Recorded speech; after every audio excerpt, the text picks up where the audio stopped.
बहुत समय पहले दो असुर भाई थे जिनके नाम थे हिरण्याक्ष और हिरण्यकशिपु। हिरण्याक्ष बहुत बलवान था।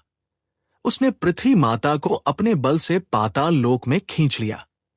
जब सब देवता परेशान हुए तो भगवान विष्णु ने वराह अवतार लिया और हिरण्याक्ष का वध कर दिया। भाई की मौत से हिरण्यकशिपु आग बबूला हो गया। उसने सोचा कि अब वो विष्णु से बदला लेगा और खुद पूरे संसार का सबसे बड़ा राजा बनेगा। इसके लिए वो गहरी तपस्या करने लगा। उसने सालों तक कठोर साधना की और अंत में ब्रह्मा जी उसके सामने आए। हिरण्यकशिपु ने उनसे अमर होने का वरदान मांगा, लेकिन ब्रह्मा ने कहा कि ऐसा संभव नहीं है। तब उसने बहुत चालाकी से वरदान मांगा। उसने कहा कि उसकी मौत न किसी मानव के हाथों हो, न देवताओं के, न असुरों के। वह न दिन में मरे, न रात में, न घर के अंदर, न बाहर, न जमीन पर, न आसमान में, और न ही किसी अस्त्र या शस्त्र से। ब्रह्मा ने यह वरदान दे दिया। अब हिरण्यकशिपु को लगा कि वह कभी मर ही नहीं सकता। उसने देवताओं को हराकर स्वर्ग पर कब्जा कर लिया और सबको आदेश दिया कि वे उसकी पूजा करें। कुछ समय बाद उसके घर एक बेटा पैदा हुआ जिसका नाम था प्रहलाद। प्रहलाद बहुत ही धार्मिक और शांत स्वभाव का था।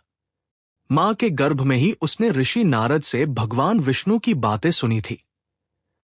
इसीलिए बचपन से ही वो हर समय भगवान विष्णु का नाम जपता था।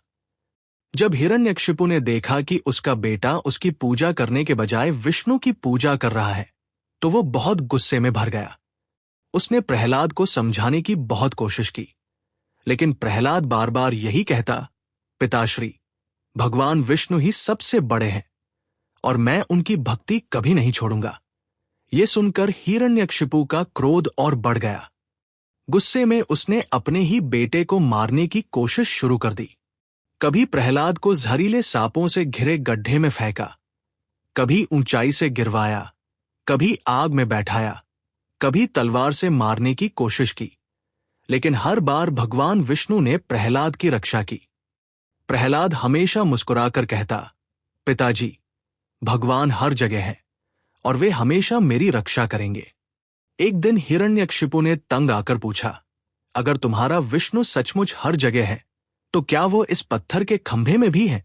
प्रहलाद ने बिना डरे कहा, हाँ, भगवान हर जगह है। ये सुनकर हिरण्यकशिपु ने गदा उठाई और उस खंभे पर प्रहार किया। तभी अचानक एक भयानक गर्जना हुई और खंभे से भगवान विष्णु का एक अद्भुत रूप प्रकट हुआ। वह थे नरसिंह, आधा मनुष्य और आधा सिंह। उनका रूप इतना भयानक था कि पूरे महल में डर और कंपन फैल गया। उनकी आंखों से अग्नि जैसी चमक थी। नाखून तलवारों से भी तेज थे और उनकी गर्जना से तीनों लोक हिल उठे। नरसिंह ने हिरण्यकशिपु को पकड़ लिया और चौखट पर ले आए। वह जगह न अंदर थी न बाहर। समय संध्या का था, जो न दिन था न रात। उन्होंने उसे न जमीन पर रखा, न आसमान में, बल्कि अपने घुटनों पर बिठा लिया। वो न देव थे, न मानव, न असुर, बल्कि एक अनोखा अवतार थे। उन्होंने किसी हथियार का उपयोग नहीं किया, बल्कि अपने नाखूनों से हिरण्यकशिपु का वध कर दिया। इस तरह ब्रह्मा का दिया हर वरदान बेकार हो गया और अहंकार का अंत हो गया। हिरण्यकशिपु के मरते ही तीनों लोक में शांति लौट आई। देवताओं ने भगवान विष्णु की स्तुति की और प्रहलाद को धर्म और भक्ति का प्रतीक माना गया। प्रहलाद का राज्य न्याय और धर्म पर आधारित था। ये कथा हमें हमेशा याद दिलाती है कि सच्ची भक्ति और ईश्वर पर विश्वास से बड़ी कोई शक्ति नहीं होती, चाहे अन्याय कितना भी बड़ा क्यों न हो। अंत में धर्म और सत्य की ही जीत होती है। नेटफ्लिक्स पर बनी फिल्म महावतार नरसिम्हा इस पूरी कथा को बड़े भव्य और सुंदर अंदाज में दिखाती है। इसमें युद्ध के अद्भुत दृश्य हैं, प्रहलाद और हिरण्यकशिपु का संघर्ष है और सबसे महत्वपूर्ण नारसिंह अवतार का रोमांचक प्राकट्य है। ये फिल्म हमें सिर्फ मनोरंजन ही नहीं देती, बल्कि एक गहरा संदेश भी देती है। अहंकार हमेशा विनाश की ओर ले जाता है और विश्वास हमें हर परिस्थिति में मजबूत बनाता है। तो दोस्तों, यही है भगवान नारसिंह की गाथा।